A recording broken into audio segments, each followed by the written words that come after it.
Praise the lord. అందరికీ ప్రభు పేరిట వందనాలు.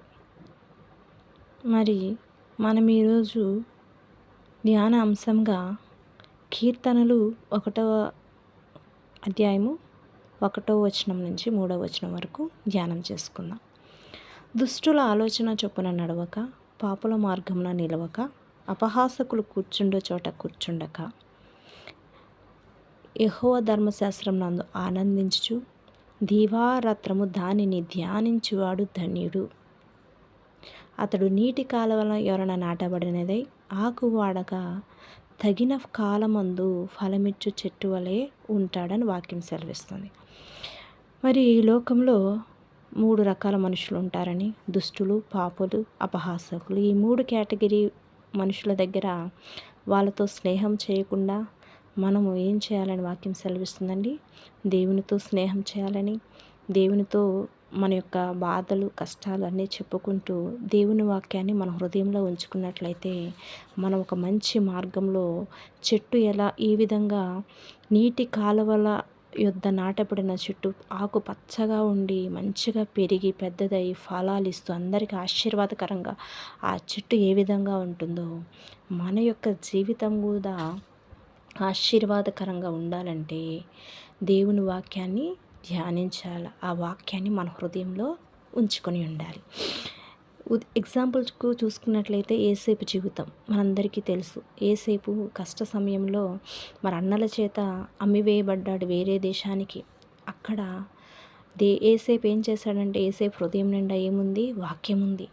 ఆదికాండం మరి 37వ అధ్యాయం 49వ అధ్యాయం 22లో ఏమని ఉంటుందంటే, యేసేపు ఫలించడు కొమ్మ, ఊట వద్ద ఉంచడి కొమ్మ. ఫలించడు కొమ్మ అన్నమాట. యేసేపు జీవితం ఎలా ఉంది? ఫలించడు కొమ్మగా మారింది. బానిసగా అమ్మబడిన యేసేపు జీవితం ఎలాగా ఫలభరితంగా మారిందండి? ఎంతో అందరికీ దూరమైన యేసేపు జీవితం ఏ విధంగా మారింది? ఎవ్వరు నాన్న వాళ్ళు లేరు. ఏ విధంగా మారిందంటే, అతని హృదయంలో ఏముందంటే వాక్యం ఉంది. వాక్యం ఉంటే దేవుడు ఉన్నట్టే. దేవుని వాక్యమై ఉన్నాడు దేవుడు. కనుక దేవుడు ఉన్నాడు కాబట్టి అతనికి తోడుగా అతడు జీవితంలో వర్ధిల్లాడు. పాపం చేయలేదు. పాపానికి ప్రేరేపించబడినప్పుడు పాపం చేయనప్పుడు దేవుడు అతని జీవితాన్ని తగిన సమయంలో ఒక రాజు తర్వాత రాజుగా అతని జీవితం హెచ్చించబడింది. కాబట్టి పాపుల మధ్యలో ఉన్నప్పటికీ కూడా ఆయన ఏం చేయలేదు? పాపానికి ప్రేరేపించబడి పాపం చేయలేదు. దేవునికి వ్యతిరేకమైన పాపం చేయకుండా దేవుని యందు భయభక్తి కలిగి జీవించాడు.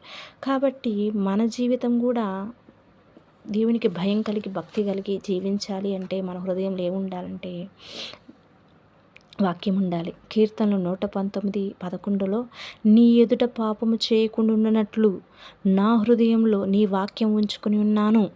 మనం ఏం చేయాలి? మన హృదయంలో వాక్యం ఉంచుకోవాలా. మన కళ్ళతో వాక్యాన్ని చదవాలా, హృదయంలో నింపుకోవాలా. మన కన్ను వేటి చూస్తే అది మన హృదయంలోకి వెళ్ళిపోతుంది. కాబట్టి నీ కన్ను తేటగా ఉంటే నీ దేహం అంతా తేటగా ఉంటుంది. మనం వర్ధిల్లాలంటే మన హృదయంలో ఏం చేయాలా? వాక్యాన్ని ఉంచుకున్నట్లయితే మన జీవితం అందరికీ ఆశీర్వాదకరంగా అభివృద్ధికరంగా మారుతుంది. కనుక మనందరం కూడా మరి ఎక్కువ సమయం దేవుని వాక్యాన్ని ధ్యానించడానికి, హృదయంలో నింపుకోవడానికి ప్రయత్నిద్దాం. Praise the lord.